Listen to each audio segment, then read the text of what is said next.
Coming up on today's San Francisco 49ers report, the Niners offensive line, in particularly at that right tackle spot, has some question marks going into week 2 against the Los Angeles Rams, and a pretty solid and well-known player in Lyle Collins, who's been dealing with a lot of injuries of late, was just let go by the Cincinnati Bengals. Should San Francisco take a chance on him? Also, after the Aaron Rodgers torn Achilles, will the Jets call the Niners about a Sam Darnold trade if Zach Wilson does not work out? All of that coming up on the docket. First, though, you know the motto this week.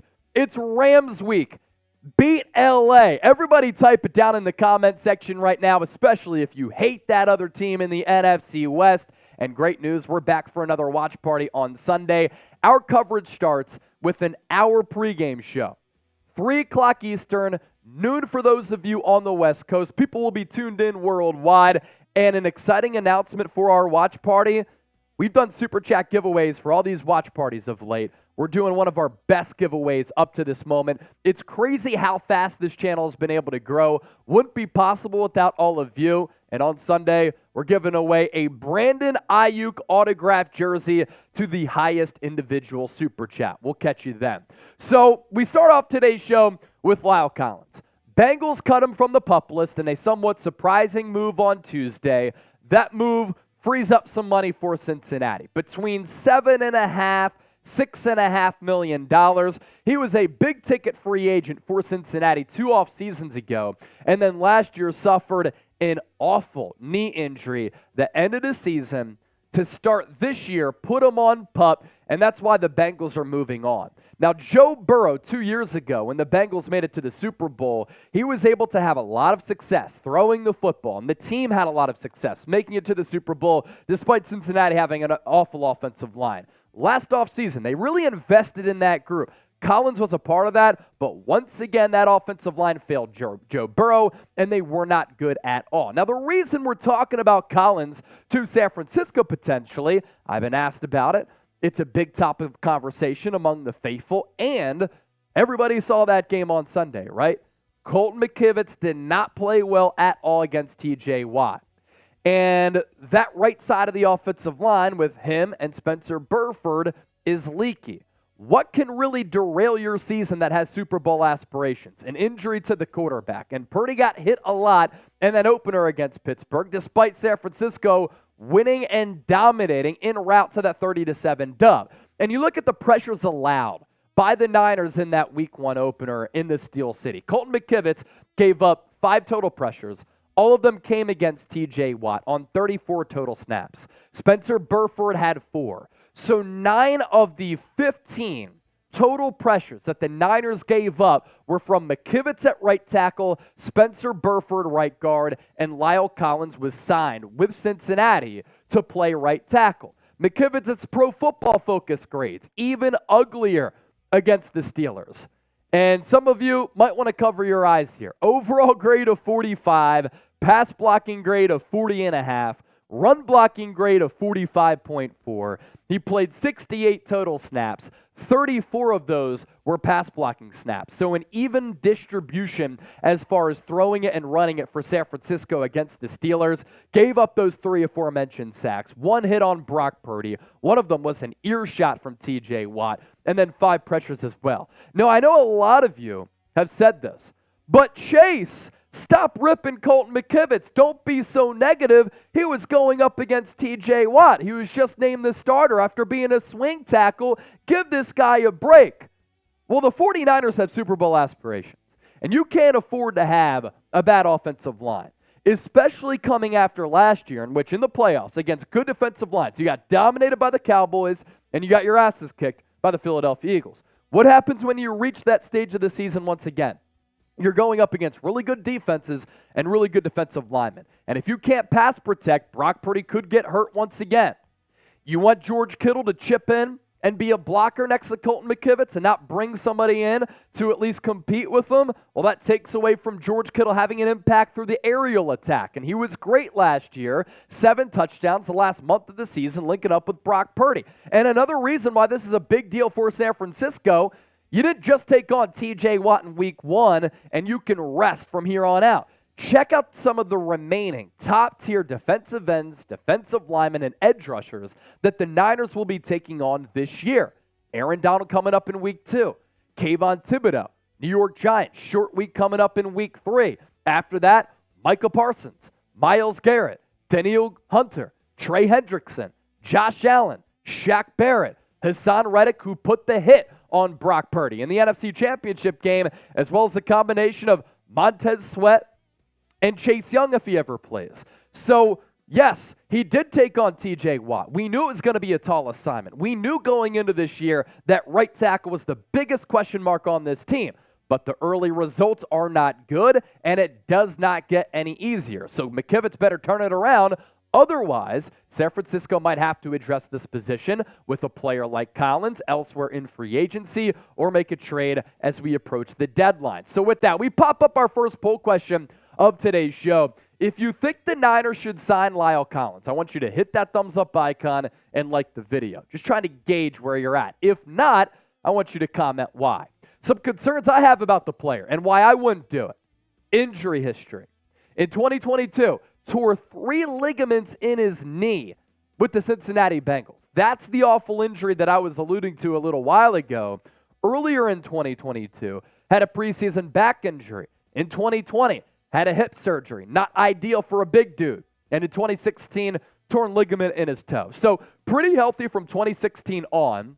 And then he has a good season as far as health goes in 2021. And then in 2022, banged up. That knee injury was not good. And it was so bad that he's not healthy right now. Was placed on PUP, as I mentioned. Likely needs at least a month before he could play. At least a month before he could play. So San Francisco, if they were to bring him in, he's going to be on the shelf for at least the foreseeable future. The numbers that he put up last year in pass protection, gave up 5 sacks on 951 snaps. That's not awful. McKivitz gave up 3 just in week 1 alone. 7 hits on Joe Burrow. 22 hurries. That's not great. Pro Football Focus run grade of 73.5. So he could be that scheme fit for Kyle Shanahan if the Niners elect to bring him in pass protection. Like I said, not awful, not great, kind of in that middle ground. My ruling on Lyle Collins, I'm going to have to hit pass. The injuries concern me. The injuries on top of the declining play are very, very worrisome. Let's give Colton McKivitz at least the next couple of weeks to see what he could do. If not, maybe a tackle can be brought in at the NFL trade deadline, but the problem is a lot of teams looking for tackles out there, so the market is very, very thin. Coming up next on the show, some buzz about a Sam Darnold trade to the New York Jets. Could San Francisco entertain those offers? We'll get to that here in just a second. First, though, today's 49ers Report is sponsored by GameTime. For those of you living in the Los Angeles area or in Southern California, or if you want to make the trip down to Levi Stadium South, SoFi on Sunday, get tickets if you're looking to go to that Niners game or a Niners home game this year with the only app that you should be using in purchasing your tickets. That is GameTime. And if you use our promo code NinersChat, you get $20 off your purchase. That is the code NinersChat. You get $20 off your purchase. We're talking best seats, lowest price guaranteed. What's cool about this app is that the prices drop as the event gets closer, and they will always give you the lowest price guaranteed among all of the ticketing apps out there. I also really like the user interface with GameTime as well. For instance, you search 49ers, and all of the games that they have this year pop up on the schedule. Even Niners season tickets are available still at different price points depending on how many tickets you get, where you'll be sitting. What's also cool about the app, this virtual look of where you would be sitting, for instance, here at Levi Stadium. Section 414, row 12, section 405, section 401. The list goes on and on and on.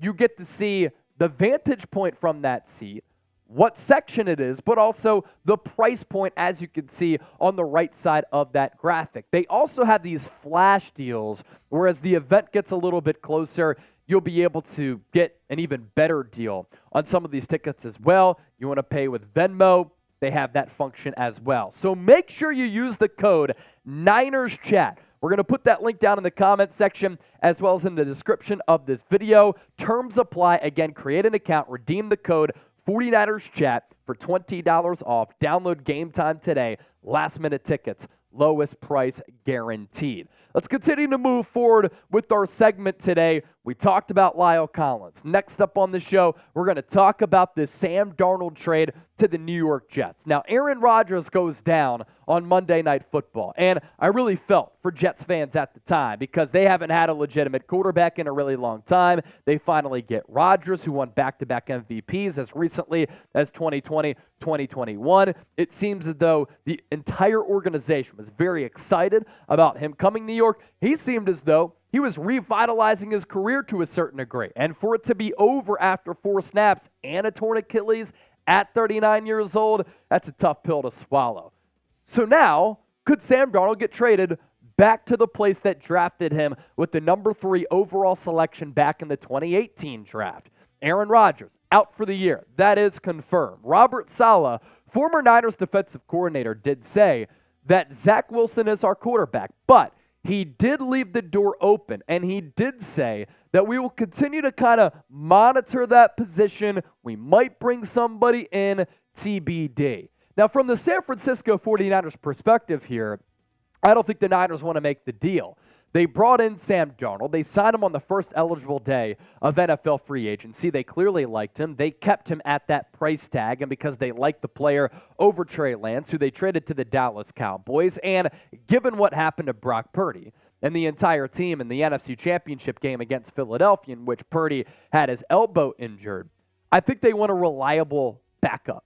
And Brandon Allen stepping in as the backup to Brock Purdy, he clearly does not have as much overall potential or ability as a Sam Darnold. I think the Niners as an organization do believe that Darnold is a guy that they can win with. Kyle Shanahan seems to like him. And I know that Darnold wasn't great in the preseason. I know up to this point, all he's shown me is that he's about as mediocre gets. But Shanahan's done great work with quarterbacks. Matt Schaub back in Houston, Kirk Cousins and RG3 in Washington. Matt Ryan won an MVP. And then here in San Francisco, CJ Beathard has played well. Nick Mullins has played well. Jimmy Garoppolo won a lot of games. Brock Purdy off to a great start. 8-0 in his first 8 regular season starts. But if Purdy were to go down, I think the Niners want that insurance policy, which they didn't have last year. From the Jets' perspective, though, they're desperate. If you watch that game on Monday night, they went toe-for-toe with the Buffalo Bills team that's really talented, that's been a player in the AFC the last couple of years with Josh Allen. I think the Bills personally have some signs of regression this year because of the recent success that they've had. But the Jets, they went all in on Aaron Rodgers. They hired coaches to surround him with the guys that he wanted in-house. They went out and signed some players that Rodgers wanted on the roster. And defensively, they have dogs all over the place at all 3 levels. And if you watch that game against the Bills on Monday night, that became apparent. So they built this team into a win-now organization right now. Now they're without the 4-time MVP. They have a really good team. They want a quarterback and need a quarterback just to be competitive. I think they lost 7 straight games to end the regular season last year. But why revisit and reunite with Sam Darnold when you know who he is and when his tenure with New York didn't end that long ago, and Darnold, after getting selected number 3 overall, kind of had a paltry career with New York. 13-25 as the New York Jets starter. He goes to Carolina. He struggles there, and now he's trying to get on the right track with head coach Kyle Shanahan. His numbers with the Jets, which did span 3 years, he completed less than 60% of his passes. The touchdown to interception ratio was not great. 45 touchdowns to 39 picks. He threw for more than 8,000 yards. And again, the win-loss record, not ideal at all at 13-25. Now, if Zach Wilson sucks, and that could be the case, he could very well suck. The pass that he telegraphed on the interception that he threw, that was some high school stuff. He was looking at his target the entire way. Route got jumped by the linebacker, intercepted. The sample size so far for Zach Wilson has not been good. So if they get desperate and they think that Darnold can be a game manager with that defense, with a really good weapon like Garrett Wilson, maybe they could make that call. But I don't think the Jets make a move at quarterback for the next few weeks. But it's interesting, of course, to talk about as it pertains to the Niners. So with that, I want to ask you this as well. We asked you earlier for a poll question about Lyle Collins. We round out with Sam Darnold. What is a realistic price tag for him? If you're in the shoes of general manager John Lynch, the Jets call you, what are you asking for? Let me know down in the comments section right now. Don't forget to subscribe, and thanks for supporting the show.